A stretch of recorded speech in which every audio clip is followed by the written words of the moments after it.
ભાવનગર મહાનગરપાલિકા દ્વારા જાહેર માર્ગો પર થયેલા ગેરકાયદેસર દબાણો સામે મેપાનગર, હરિઓમનગર અને વાળા રોડ વિસ્તારમાં વિશેષ કાર્યવાહી હાથ ધરવામાં આવી. પાલિકા દ્વારા રસ્તાઓ પર થયેલા દબાણો તોડી પાડવામાં આવ્યા હતા, જેથી જનસામાન્યને અવરજવર માટે વિઘ્ન ન પડે અને ટ્રાફિક વ્યવસ્થામાં સુધારો થાય.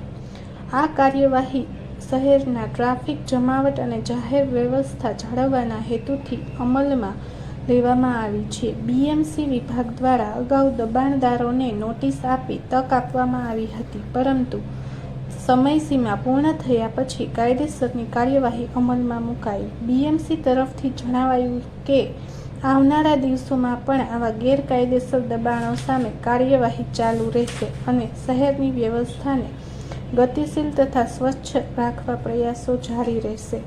અંતે નાગરિકોને અપીલ કરવામાં આવે છે કે જાહેર જગ્યાઓ પર દબાણ ન કરે અને શહેર વિકાસમાં સહયોગ આપે.